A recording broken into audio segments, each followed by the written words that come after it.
ప్రస్తుత సమాజంలో ప్రతి ఒక్కరూ ఊబకాయంతో బాధపడుతున్నారు. ఊబకాయం కారణంగా చాలామంది చిన్న వయస్సులోనే అనారోగ్య సమస్యలకు గురవుతున్నారు. ఊబకాయంతో పాటు వచ్చే సమస్యలతో కొంతమంది చిన్న వయస్సులోనే ప్రాణాలు కూడా కోల్పోతున్నారు. అయితే అసలు ఊబకాయం రావడానికి కారణాలు ఏమిటి? ఎందువల్ల ఊబకాయం వస్తుంది అన్నది ప్రస్తుతం తెలుసుకుందాం. ఊబకాయం ఇందుకే ప్రస్తుతం ఇళ్లల్లో వండుకునే వారి సంఖ్య బాగా తగ్గుతుంది.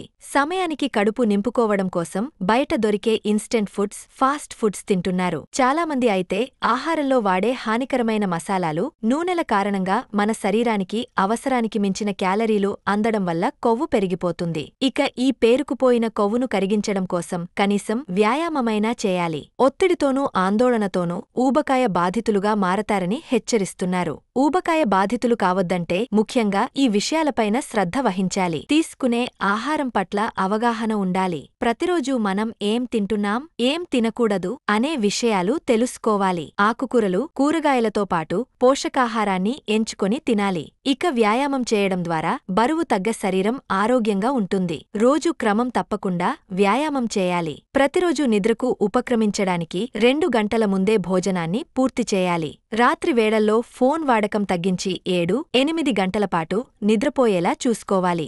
ఒత్తిడి తగ్గించుకోవడానికి, ప్రశాంతంగా ఉండడానికి ధ్యానం, యోగ వంటివి చేయాలి. ఇలా చేస్తే ఊబకాయం సమస్య నుండి ఎందుకు బరువు పెరుగుతున్నామనేది తెలుసుకోవాలి. తదనుగుణంగా బరువు తగ్గే మార్గం చూడాలి. మరిన్ని వివరాల కోసం మా అశ్విని హాస్పిటల్ని సంప్రదించండి. మా హాస్పిటల్ ఎల్లారెడ్డిపేట బస్టాండ్ ఎదురుగా కలదు. మా కాంటాక్ట్ నంబర్స్ 95505883 77 మరియు 9100093338.